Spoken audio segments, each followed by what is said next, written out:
Well, hi everyone. Welcome back to the Tattoos and Toddlers podcast. I know it's been like a hot second since I brought in another guest, but I do have to say that being a part of these sometimes weird and awkward Facebook groups lead me to really cool people. And so what really intrigued me about Reese was, first of all, tattoos everywhere. And then I was really watching the topics that Reese had to bring. And I was like, I have to bring Reese on this podcast because there's so many things to talk about as we're going through this podcast. We're talking about compartmentalizing our lives. We have the things that take our attention. We have caretaking, we have parenting, we have business ownership. We have apparently some new things and projects coming out that I feel like is a whole other baby. And we're talking about a book and a workbook. So Reese, I would like you to introduce yourself and let's get right into it today. Hey everybody, I am Reese Sabatini-Blake. I am a author, speaker, and holistic mental health professional using my experience in high-risk social work and my training in indigenous medicine to help high achievers overcome their trauma, their overwhelm, and their exhaustion without the use of drugs or pharmaceuticals. And that book that Jen just mentioned is Becoming Blissful, my full methodology paired with a bunch of self-starting activities and journal pages at the back so that as you read, you can start your own journey if you're ready, but you're not ready to work with a professional.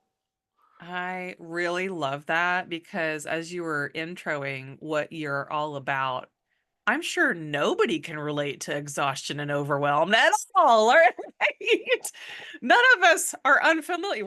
So familiar with that. It's not even funny. And I think some of us, and maybe this could be a topic of discussion, is how to figure out when we're at that point to whether we need this little workbook or to where we need services and healing and all these things.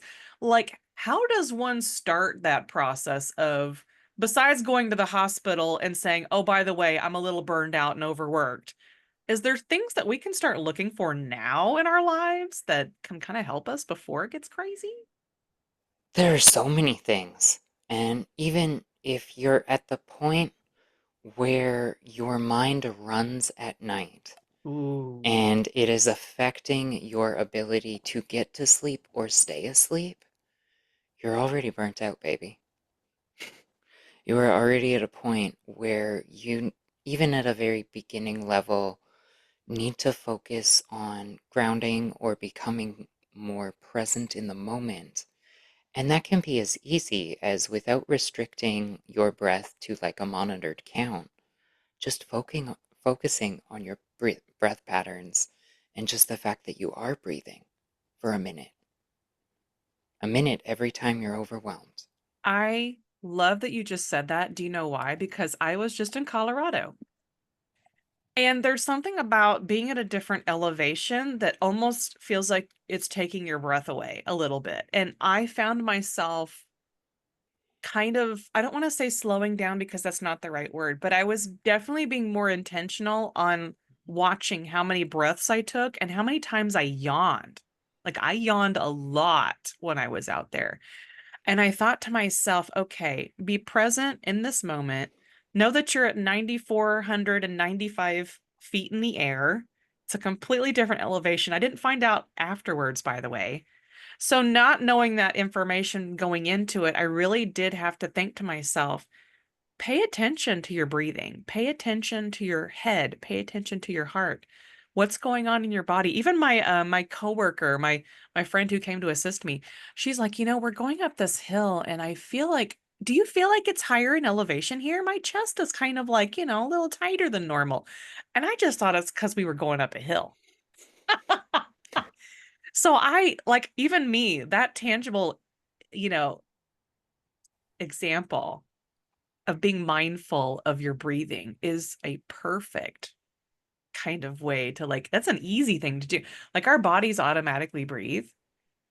So we have to intentionally like what, center ourselves into that moment and be like, you know what? Can we do a breathing Exactly. exercise real quick? Can we just like just Yeah, do that? of Can you count us course. in on one? Okay. Let's inhale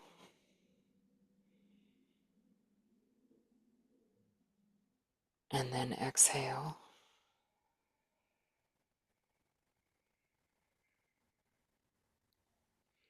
Inhale again. If you feel called to, hold it for up to 4 seconds, and then let it out. And I used to attend these classes where you used to end it with like sound. And I was just always creeped out on doing that, but I realized that sound is something unique to what we can do and resonates throughout our whole bodies. And so yeah, thank you for that little breath for a minute because I was just feeling it. I was like, oh, I'm feeling like I should take a breath. Because we were talking about our days today, right? We have a lot going on. We were talking about sometimes we have back-to-back meetings, and sometimes there's self-imposed busyness versus regular busyness. And so, why don't we take a minute to speak to busyness? Like, how do we start navigating? Like, once we realize we're overwhelmed and overworked, do we start like, I don't know, shaving time out of our calendars to do this kind of stuff? What do we start doing? Yes, I passed activities to ground or become centered and present in the moment. You actually have to start taking time. And if you were in or unable to do that in, say, your workday because you have kids, you have extracurriculars, like all the crap that we love of daily life, then you actually have to get really intentional with your weekends at that point and say no. Instead of 2 days of errands and housework and activities, I'm actually going to take even an hour to just focus on me, whether that's taking care of yourself or doing something you enjoy for yourself. That's up to you, but you need to actually start taking designated time for yourself. Yeah, and I think those of us who live and love our calendars, like, I don't know if anybody else is raising their hand, but like my calendar has really helped me stay focused on tasks, but I don't add those tasks into my calendar of like, hey, Jen, maybe you should go read something for an hour. Or I tend to let my life be organic when it comes to my self-care, right? Which usually ends up being kneel to none, right? Right? And Well, then, it's like one of those things where, okay, I'll give you an example. I was traveling this weekend, right, to Colorado. I was working, but so it was a working trip, but it was also a kind of a way to reconnect with a friend of mine and just sit there and have fun. And we did that before the wedding even started. The day before, we just had fun. And I think that's what made my whole weekend. All of it was wonderful, but starting it off with play and silliness and laughter, I just felt so good going into the next day. well, exactly. Like you have to focus on refilling your cup. It's because you're not supposed to be giving people the contents of your cup. You're supposed to be giving them the overflow. And that's not how society or even childhood or adolescence has shaped us. We're shaped to be good little worker bees that say yes when we're told what to do. Yeah. That really doesn't work for me, and you've only known me briefly. Yeah. Yeah. Only so briefly. And it is interesting to revisit. I've been alive for a few years, and every once in a while, this comes up over and over again about being a human being versus a human doing. And I don't think enough of us really think about that phrase right there. And even me, who has been a human being every once in a while, to where you just let everything go, everything falls away, all the labels are gone, all the duties are gone, all of the expectations are gone, and you're just you. That's your human being side. You are just being who you are versus going out to do all of the things. Does that resonate with you? Like, where can we dive in 100%. on? Where can we dive in I on that? Like, what is your thoughts on the human being, human doing aspect? I I love it. It's a great little I guess anagram to really conceptualize the fact that you have to slow down at some point. And as much as, say, going to the gym isn't therapy itself, if being active in any way, shape, or form is something that helps you slip into your mind where you can analyze your thoughts, your feelings, your day, and just really dive into the peace of that, then go for your run, go for your walk, go to your dance class. Go fold the laundry. It's it being mindful doesn't have to be always still. It can be active meditation when you're doing something and that's what helps you get into that mindful state. Yeah, stillness is fantastic, but if that's not where you are right now in your own existence, screw it. Yeah, I really like that you said that too, because as you were talking, I was imagining myself knowing that I can put off the house cleaning, but at the same time, I also find my biggest, it's like an it's like a, no, wait, it's a fulfilled need of something that's getting done, but it's not like the world is not going to end if it doesn't get done. But it's the task of doing it that I've often likened it to. I can find my life philosophy by cleaning my house, because as I'm cleaning my house, and I'm putting that in air quotes, I'm also cleaning my internal house. Exactly. No, our external circumstances always match our internal state. So, your office or your bedroom, like depending on how you live, is a disaster. It's a direct reflection of your mind. And yes, it can be because life is chaotic, but it's also because you're neglecting that part of yourself, even if you give it 5 minutes a day.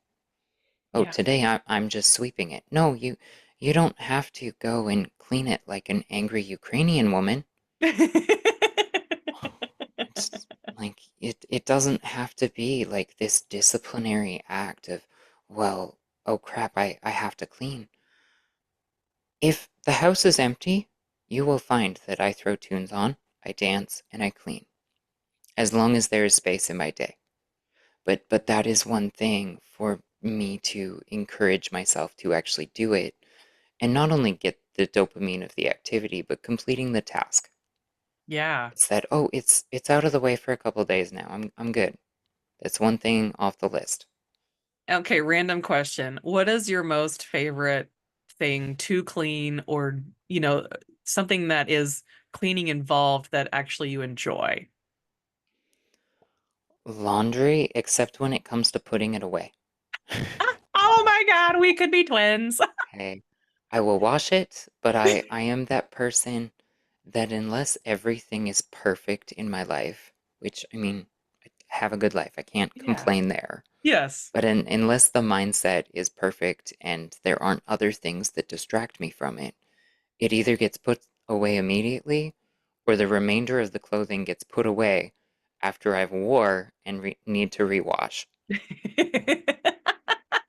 I've got piles sitting, which is funny. My husband was calling me piles for a while, and we were calling each other piles because I was like, "Don't act like you're not the only one making a pile in here, mister." And then my kid, there's three of us in this house, and there's three cats. Okay, so everybody's making piles of something somewhere. And so I think about my bed right now. The state of the world is piles of clean laundry that have now been laid on by the cats. So are they clean still? And then I'm like, I think about when I do laundry, I love two things. Vacuuming is really satisfying to me, especially if I'm getting cat hair off the floor.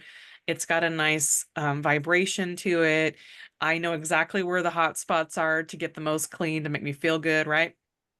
And then I do like folding fresh laundry out of the dryer. My husband does not. So there's like big crunches of, like, things thrown into a basket, and when you take it out, it's like extra wrinkly. But there's something satisfying about that motion of folding things and then smoothing them out. They don't have to be perfect, but I was like, something about folding them relaxes me. And I just laugh that some people, that's the exact opposite reaction they get. Well, exactly. Like if I have the time to actually fold it and put it away, believe me, it's a stimming activity for me, even though I'm only pseudo ADHD from my TBI. Yeah. It's one of those things where it's no, this is actually super satisfying. It's just whether or not I have the capacity. Yeah, and so I'm glad that I can. We can all be in good company knowing that sometimes our piles in our house are our piles in our house. And sometimes when, we talk about offices being crazy, I'm most definitely looking around my office like, oh yeah, you were going to do that thing, like sort these papers out before you left 2 weeks ago. And that didn't happen. But the cool thing is it doesn't like, how some things start piling up after a while. Like we're talking about overwhelm. We're talking about these things that start piling up after a while. And I haven't yet figured out, it's not even a secret. It's more of like a habit, right? Mhm. Of not letting it pile up or addressing it before it piles up. That's kind of like what we've been talking about, like with the overwhelm and the stress and the things that come at us when we least expect it. And then we all of a sudden we have to handle an extreme circumstance plus your everyday duties or everyday things that we have to do. Have you had any instances like that where you just got like, Oh, something like came into your life and you're like, oh my God, now I've got to do that and all these things? Okay. all the time. I mean, not anymore, but that was the beginning of my existence. Wow. Managing the already chaotic stack, and then other stuff stacks on top, and that stuff is crisis or it's immediate, and it's okay. Now I have to deal with this, and given my emotional and my physical capacity, it's prioritizing the rest of it. If it doesn't need to be done today, honey, stop thinking about it. Like, stop beating yourself up for it. Yes, capitalism and the society that has shaped us says otherwise, but for your own mental ingenuity and really like your ability to thrive in life, you have to be able to say, this is a priority. This can be done right now. This doesn't need to be done right now, but I can do it in 2 minutes, so I can take it off my plate and not think about it. And really just categorize what needs my attention in this moment and what doesn't. And that can be incredibly difficult for anybody, like regardless of mental health, neurodiversity, disabilities. That is a thing that all humans struggle with. Yep. That's true.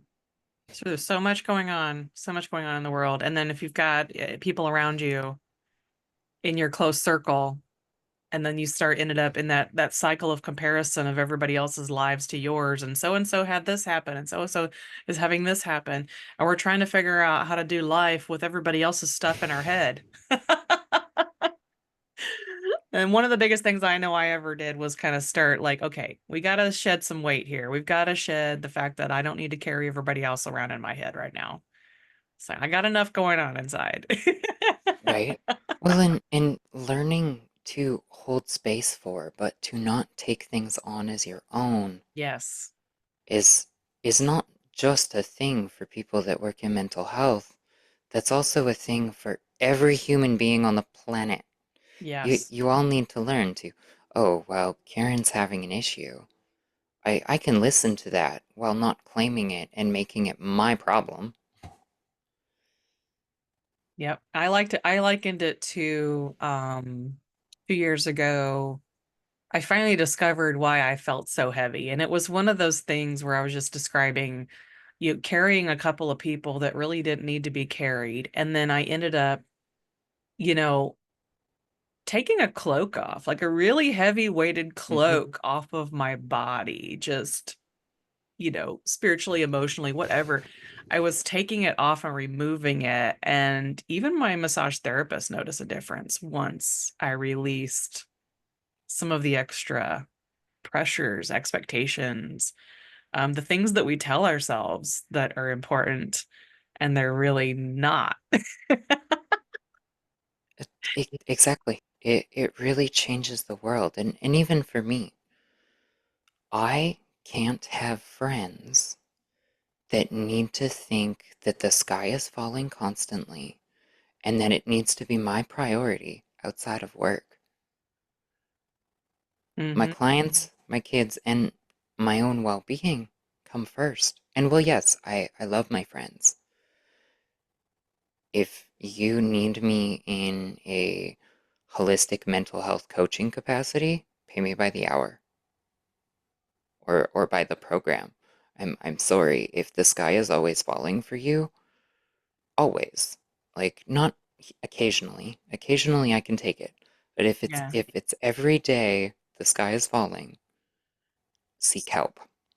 Okay? Yeah. You can't be leaning on your friends when every day of your life for 6 years it has just been chaos that you've chosen to not fix.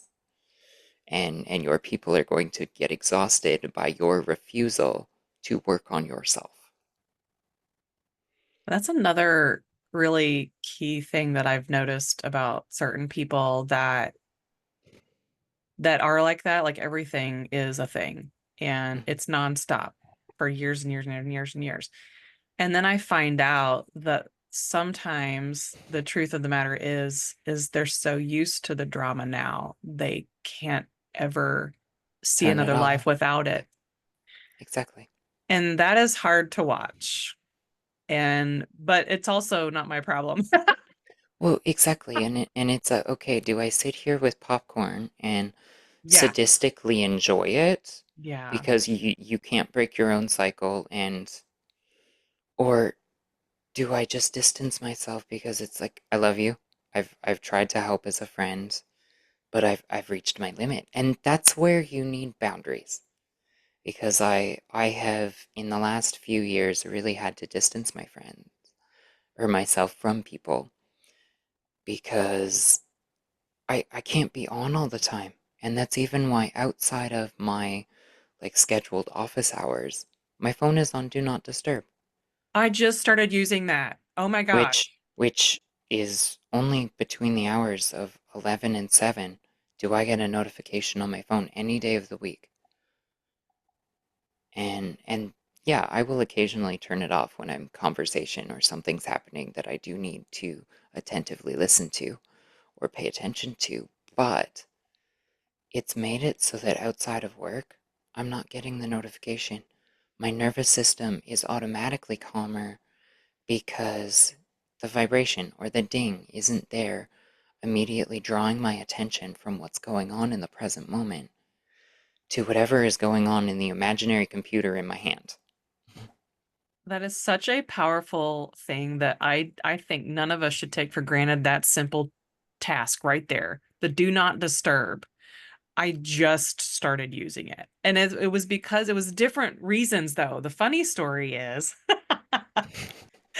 I was in traveling to Ireland recently, and the time zone difference is at least 6 hours ahead. And so everybody who's up all day long were pinging me all night long. And I was like, how do I fix this? And I didn't want to turn my phone off because that was my alarm. So that was the first time I had activated Do Not Disturb. And I've only had a smartphone for maybe 3 years, 3.5 years. Um, so turning that on really did make a difference. And you know what? I never turned it back off. It's still on. It I mean, exactly. it's got the set hours, mind you. My phone still does, I have it with me simply because my somebody butt dialed me earlier and I just so happened to see that. But I but I think that that's such a powerful tool just that somebody could think about today. Like, where do you need to put on the do not disturb sign?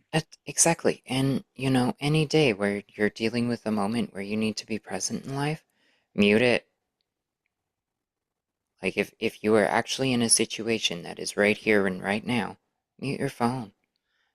They will leave you a message if it's important. If it's not, generally you just see missed call. Yeah. And I think your friends and your family and those who you're present with will thank you for it later. Like, Exactly, I, because you become a better friend, a better lover, yeah, even a better employee when you can pay attention to what's actually happening in the room. yeah. And the conversation doesn't need to roam around you looking at something on your phone or your iPad or whatever other device that we have in front of us. So yeah, I think that's such a great thing to think about today as we're talking about, the overwhelm, that how are we navigating this personally and individually and conceptually as a whole of community. How are we learning to be more present with each other? So, and some things I probably want to like, kind of morph into with the conversation too is things that about your book. like this little baby book that you have coming out. Now you said it was your third one, right? So the Becoming Blissful book, kind of run through. I know you kind of said a little bit about it, but what can we expect as far as I know you said that you could start the process yourself without having to need to go to external help. Like, is this a good thing that starts internally? Like, is it an internal introspective kind of a thing that you walk us through in this book? Yes and no. Uh-huh. Um, Hey, great I question, right? Yeah. I break down the methodology at the beginning down to the steps of the beginning to nourish, implementing tools, supplementing the tools, and ongoing support. It's really that simple. But the beginning to nourish, where you actually learn how to re-regulate your nervous system, Yeah. and going into all of the steps in depth.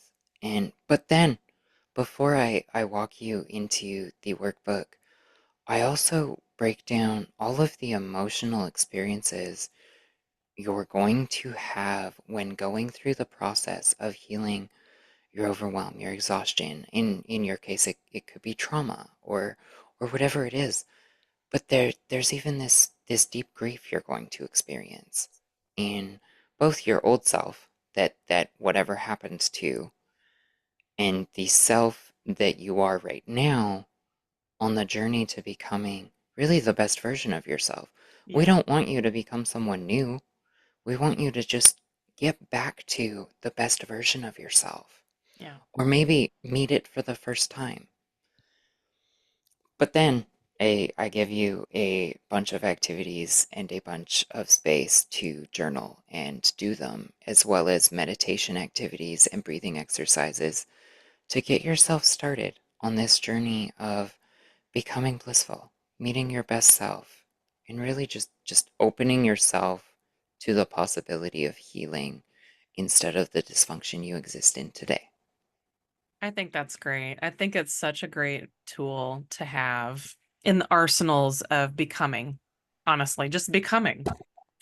And as we start rounding out our conversation, as we were starting to touch on this, do you have any tattoos in relation? Do we want to talk about real fast on like maybe a fun tattoo story or a deep tattoo story or See, and I would go into my sleeves. The watercolor-esque koi on my right arm is to remind myself, based off of the legend of the koi in Japanese tradition, of the koi swimming up a waterfall at the end of its journey and transforming into a dragon, to memorialize my own paralysis recovery journey as a teenager. I was never supposed to walk again, and here I am at 99%, able to do basically everything on the list that I could that is not on the don't go list because my skull was cracked open. yeah. I can exist perfectly. I have my dream job, and all of that is fantastic. Or my other sleeve, the skull flower on my left arm, which for me is a reminder of the dangerous path that I walked through my greater teenage years leading into young adulthood, where I struggled with alcoholism through the darkest points of my life. And it's the constant reminder of what got you sober was dreams of you dying. So remember, and don't ever forget. And I think that's fantastic. And I'm sure a lot of your tattoos would be a whole episode in itself. I love the meaning of both of those. Like, I'm so glad you shared both of those because I feel like there's such a, it's a two, sorry, two more pieces of who you are and where you've come from and a part of your story. And I think I do agree that a lot of us get our tattoos and they have a deep meaning behind them most of the time. And every time I have somebody on and they have a tattoo story that's, oh, I was just really stupid and I went out and got the thing. And I was like, well, it's a part of your story. Yeah, exactly. Like those ones I smirk at, but I'm like, wait, why didn't you put more thought into this? You have to look at it forever. But maybe it's just because I'm a stick in the mud, and I can't do anything spontaneously unless I have, let's say, an adventure buddy or a bad influence. Oh yeah. Oh yeah. So that got me started. I'll transition into what my new tattoo not t tattoo story is. Is a friend of mine, we went to a convention in Vegas and she saw this thing on TikTok that says go to $10 tattoos at this place. And I was like, well, sure. I haven't had a tattoo since, 2 years ago. I invested in this big forearm piece over here. And then so I go to the $10 tattoos. I get a little spaceship. And that was my first of the miniature stamp, we'll call them the little sticker tattoos or whatever. Mhm. And since that point, I have started a collection. And this has only been barely a year. And so this past weekend, like I was telling y'all, I was up on the mountain, I was high in the elevation. I was meeting my wonderful friend who both she and I enjoy good sci-fi. We enjoy aliens. We enjoy talking about things like that. We enjoy making art about it. And so I ended up going on a whim to a local parlor that happened to be walkable from her apartment. And I got a little alien head. Aw, So it's really cute. It's really cute. And right? it goes I right underneath the spaceship. my only like semi-spontaneous would be right after a breakup. I definitely used a tattoo as a pick-me-up at the Hmm. age of like 21 or 22. Uh-huh. And below my neck, in the center of my back, I have the logo of my first legal business that profited, Wow. And that reminds you of? of the fact that I was successful in my first business as Yeah. a barely legal adult. Oh, I love that. And so, as we're rounding out our wonderful tattoo conversations, I feel like I'll probably have you on again and go deeper into some more of your tattoos because I know there's many layers there. What should we leave people with today as we're talking about the overwhelm? We're talking about the tools to start walking through our own personal journals and journeys and all the J words. So what should we leave people with today? Something that they can go do, something they're inspired by, like what's on your mind? Let's leave them with something today. In the more realistic side, I would say remember to breathe. Yeah. But in the fact that I am a heartfelt and mushy human being, remember that you are loved, that Mm. you matter more than you think, even if you feel like a pawn in this big game of life. And don't ever hesitate to reach out to anybody. Find someone that will listen. If you're at your wit's end, reach out. Whether it's a crisis line, whether it's a professional like myself, like, yeah, I'm generally asleep after 11 Pacific. But between those hours, you need an ear. I'm here. I will always listen, even if you don't need to be a client. Sometimes you just need a non-judgmental ear to hear, this is the pain I'm experiencing. And I would add on to that, we sometimes we just need to be seen. Exactly, seen and heard and understood. Yeah, and it's not necessarily on social media seen. It is just seen in general. And that's what I'm going to leave y'all with too. I love that you left us with that because that's a beautiful way to end this discussion is that you do matter and that we see you. All right, well, thank you so much and welcome to the next episode when we are ready to film and record the next episode. So I'm so glad that you came out on Reese. It's been so wonderful to meet you and I definitely think I need to have you back. We're going to talk some more tattoo talk. Oh my God, thank you so much for having me. You're very welcome.